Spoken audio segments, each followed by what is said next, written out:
Hello and welcome. I'm Gareth. This is Funding Friday. So last week we looked at our top 10 tips to unlocking funding. That edition's still on the RWA YouTube for you to view. So do check it out if you haven't done so already. This week we want to take a step forwards, have a deeper dive into just one of those areas, one of those top tips. And we're going to be looking at finding the right funder for your project.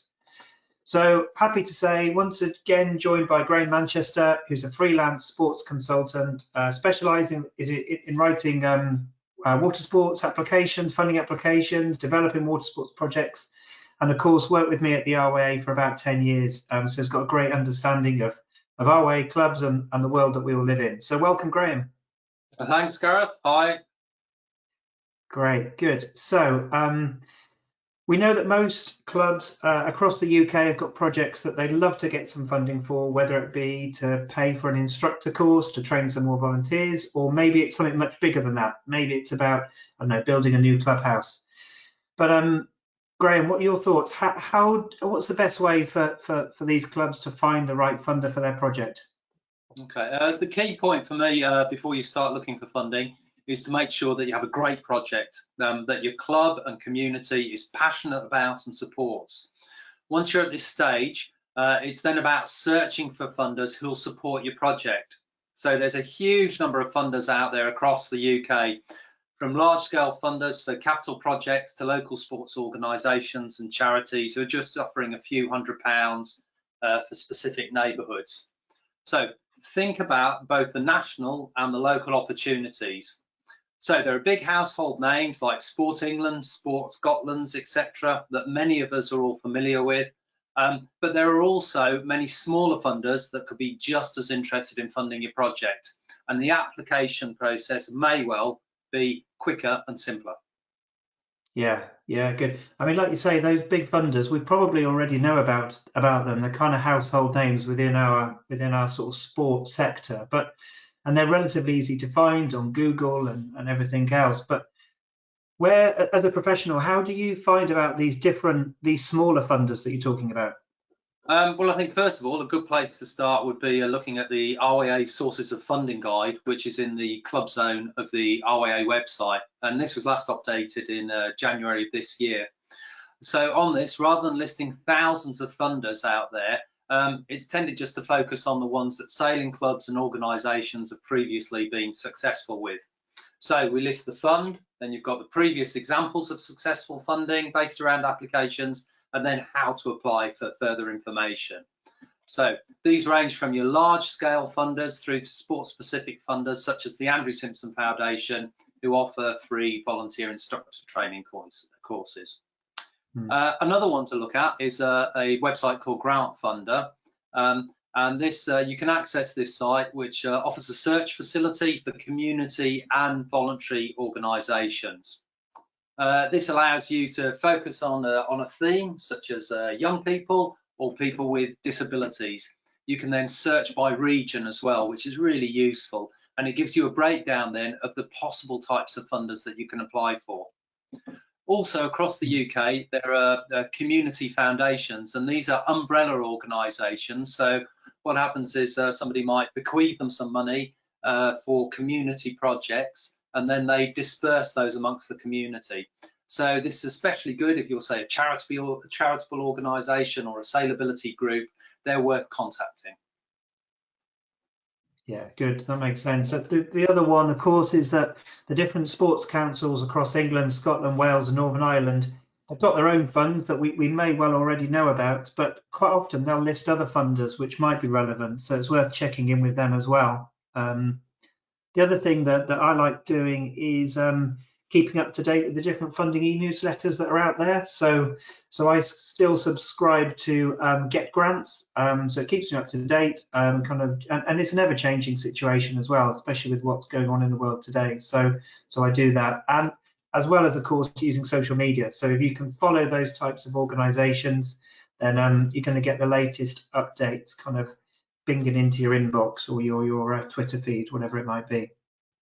Yeah, that's really good. There's also, I mean, there's county sports or formerly county sports partnerships, which are now called active partnerships. And this is for England. There are 43 of them based across the country, and they're all about getting people more active. So they'll all have a website with information, and quite often this has really good source of funding opportunities. And sometimes they also have funding officers linked with them as well. So it's a good idea to get in touch with them, have a look at their website, and they'll tend to have data on that website and research, which can also really help with your application. So Scotland, Wales, and Northern Ireland don't have these organisations, but as in England, their local authorities are another good place to look to find potential funders. I'd also encourage clubs to talk to their members, as you can have a whole network of well-connected locals who you may not be aware of, but they might tell you. So by talking to your membership, they'll tell you about where there's possibilities of getting funding from local charities or also through local businesses. Yeah, absolutely. Some good opportunities there. You've got to use our network, haven't we? So Yeah. Thinking about that as well, you know, don't forget about speaking to your regional development officer. I mean, they may be aware of local funding opportunities, and if they know what your project is, they can keep their ear to the ground for you. And the same with the active partnerships and local authorities. If they know what projects you're wanting to run, they can kind of keep that in mind. You know, you're going to help them to achieve their outcomes very likely. So they'll want to work with you. So build that relationship with them.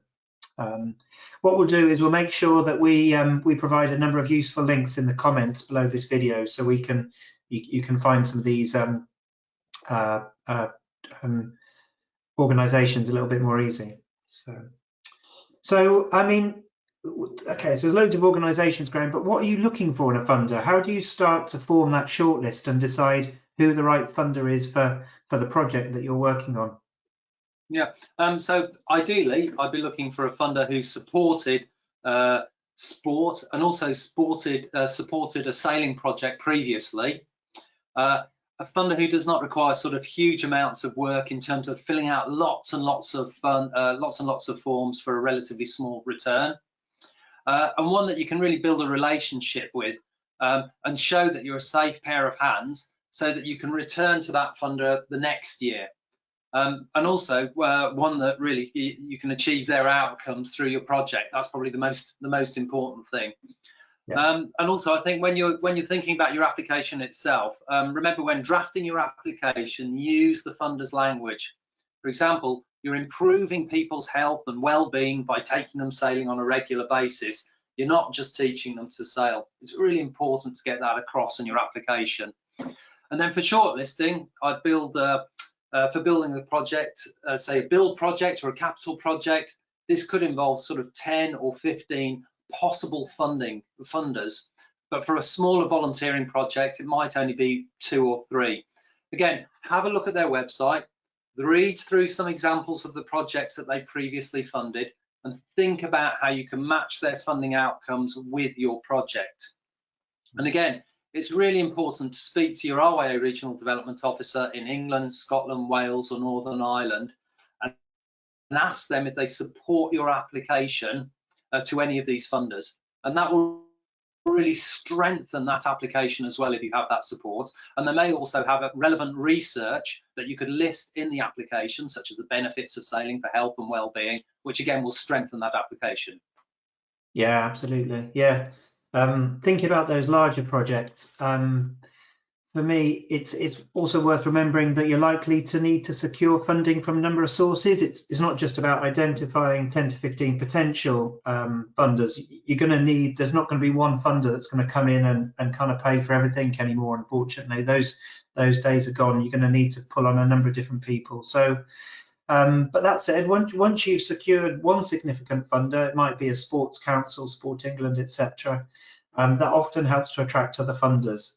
You know, we find that it's almost like the domino effect. When you've got one funder that comes on board, the others will be attracted to a project and will see that there's clearly value in it in their opinion, and they'll kind of come in and match fund, and before you know it, you're away. So good. So I think we're getting there. So Graham, in summary, can you give us your top 3 tips for finding the right funder for your project? Yeah, so do your research. So understand the funder. Have a look at the RYA Sources of Funding guide on the RYA Club Zone. Shortlist as to who you're going to apply to, and then link your project to the outcomes that that funder wants to achieve. Yeah, absolutely. That last one's key, isn't it? So good. Okay, so there we have it. That's our advice on finding the right funder for your project. Look, if you do have any questions, please drop us an email. We're here to help.